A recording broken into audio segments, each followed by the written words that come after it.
Proverbs 12 verse 1. Whoever loves discipline, loves knowledge. But whoever hates corrections is stupid. Ang marurunong daw na tao tumatanggap ng pagdidisiplina, pero yung mga walang kwentang tao, sabi niya, nagagalit pag itinatama sila.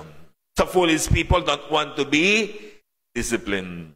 Mga ayaw na didisiplina, mga ayaw na itatama, ayaw na papalo, ayaw na papagalitan, ayaw na itutuwid. Their favorite teacher are those who do not teach. Their favorite leader are those who do not lead. Alam niyo mga kapatid, yung mga marurunong na tao, natututo, ang gustong mga teacher niya, yung mga istrikto. Pero yung mga laging absent, at yun ang gusto niyong teacher, ibig sabihin, mangmang kayo. Kasi wala kayong matututunan dyan. Proverbs 17:5, a fool spurns a parent's discipline, but whoever heeds corrections shows prudence. Ang anak daw na hangal, tumatanggi, umaayaw, nagagalit pag siya'y nadidisiplina. Pero yung anak na marunong, natutuwa siya kapag siya'y nadidisiplina. Mga anak, sa lahat ng kabataan natin, natutuwa ba kayo pag nagagalit o nasesermonan kayo ng magulang nyo? Pag binubungangaan kayo ng nanay nyo, natutuwa kayo, nagagalit kayo. Pag nagagalit daw kayo at umaayaw kayo, ang tawag doon, sabi ni Solomon, stupid, foolish, mangmang.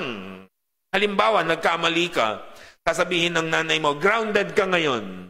Walang cellphone, walang pera, walang gala, diyan ka lang sa bahay. Anong gagawin ng anak? Kukulong ng kwarto, magtatampo, hindi kakain, hindi mo makausap. Akala mo kung napano na. Dinidisiplina lang naman. Listen mga anak, dapat magpasalamat pa kayo kung ang magulang nyo, sabog ang laway araw-araw sa inyo. Kasi sign yun ng love nila. Pag sinesermonan ka ng nanay mo, love pala yun. Pagmamahal, kasi meron kang mali. Meron na itinutuwid nila. Natural lang nga namang maghapon ka nang nakahilata, hindi ka pa pagagalitan. Maghapon kang nasa cellphone mo, alam nga namang tuwan-tuwa ang nanay mo. Alam nga bigyan ka pa ng reward. Anak ha, bibili kita ng bagong cellphone kasi pinasikat mo ako ngayon. Ang galing-galing mo, maghapon kang naka-cellphone. Alam nga namang ganun ang gawin ng nanay mo. Natural, magbubunga nga siya. Pag meron tayong ginagawang kamalian. Sabi ng Proverbs 3:12, because the Lord disciplines those He loves, as a father the son He delights in. Ang ama daw natin sa langit, dumidisiplina ng kanyang anak kasi mahal niya. Katulad daw ng mga magulang sa lupa na nagagalit din, pinagagalitan at dumidisiplina ng kanyang anak kasi mahal niya. Hebrews chapter 12 verse 5-9, anak ko, huwag mong baliwalain ang pagtutuwid ng Panginoon. Huwag kang panghinaan ng loob kapag ikaw ay dinidisiplina niya. Sapagkat dinidisiplina ng Panginoon ang minamahal niya at pinapalo ang itinuturing niyang anak. Sinong anak ang hindi dinidisiplina ng kanyang ama? Kung ang pagdidisiplina na ginagawa sa lahat ng anak ay hindi gagawin sa inyo, hindi kayo tunay na anak, kundi kayo'y mga anak sa labas. Hindi ba dinidisiplina tayo ng ating mga magulang? At dahil dyan, iginagalang natin sila.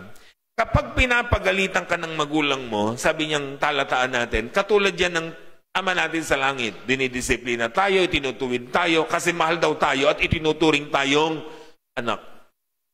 Ngayon, ganun din daw po ang mga magulang natin sa lupa. Itutuwid tayo, didisiplinahin tayo, papaluin tayo kasi mahal tayo. At dahil tunay nila tayong anak. Ngayon, kung hindi kayo pinagagalitan ng nanay at tatay nyo, magtaka kayo. Kasi baka hindi kayo mahal at hindi kayo tunay na anak. Dahil ang tunay na anak daw at ang tunay na minamahal, tinubungangaan. Pag may mali, pinagsasabihan, itinutuwid, pinapalo, dinidisiplina. Kasi ganun daw yon. Kaya halimbawa ang nanay nyo, binubungangaan kayo araw-araw, sign pala yun na, naku, mahal na mahal ako ng nanay ko. Dapat ganun pala yun, love na love ka ng nanay mo pag lagi kanyang tinutuwid sa iyong pagkakamali. Pag ang nanay at tatay nyo hindi na kayo tinutuwid, yun ang mas nakakatakot.